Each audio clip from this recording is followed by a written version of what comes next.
तो मैं अभी आपको आचार्य रामचंद्र शुक्ल और हजारी प्रसाद द्विवेदी के द्वारा जो शिष्य माने गए उनके बारे में बताता हूँ, उन दोनों में क्या अंतर है। तो हम देखते हैं कि हजारी प्रसाद द्विवेदी जी जो है वो उनके शिष्यों की संख्या 12 मानते हैं। कितनी मानते हैं? 12। और आचार्य रामचंद्र शुक्ल भी उनके शिष्यों की संख्या 12 मानते हैं। किनके शिष्यों की? रामानंद के। ये किसके शिष्य हैं? रामानंद के। लेकिन आचार्य रामचंद्र शुक्ल और हजारी प्रसाद द्विवेदी ने कौन कौन से उनके शिष्य माने हैं, तो वो मैं यहाँ बताना चाहूँगा। 1 नंबर पर आता है रैदास, जिसे आचार्य हजारी प्रसाद द्विवेदी और रामचंद्र शुक्ल दोनों ने किसका? रामानंद का शिष्य माना है, रैदास को। मैं इस तरीके से याद करवाना चाहूँगा कि एक को याद करने के साथ साथ दूसरा उसके साथ आपको गिफ्ट में, उपहार में मिल जाए। तो रैदास जो थे वो किसके शिष्य थे? दोनों के अनुसार रामानंद जी के शिष्य थे।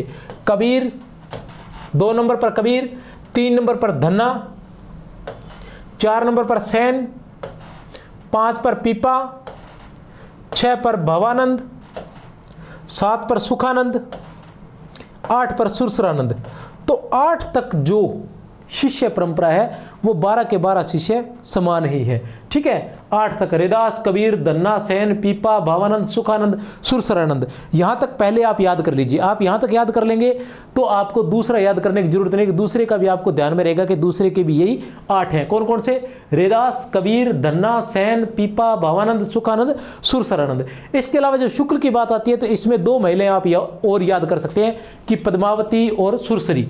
पद्मावती और सुरसरी ये 2 महिलाएं थी।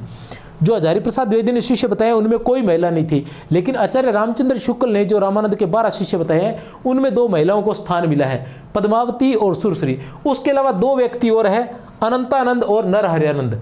अनंतानंद और नरहरियानंद, इन 4 लोगों को हमें याद करना है। तो आचार्य रामचंद्र शुक्ल जो है उन्हें याद करना आसान है।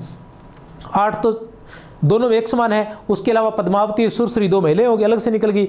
और उसके अलावा अनंतानंद और नरहरियानंद, अनंतानंद और नरहरियानंद, अनंतानंद और नरहरियानंद, ये हो गए।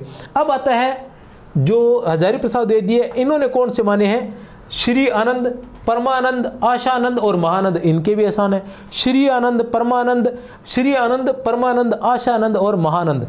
श्री आनंद, परमानंद, आशानंद और महानंद, या ऐसे कह सकते हैं श्री आनंद, आ से आशानंद, फिर परमानंद और फिर महानंद। बड़ा ही आसान हो जाता है। एक बार फिर लिख के बता देता हूं आपको कि कैसे। सबसे पहले आता है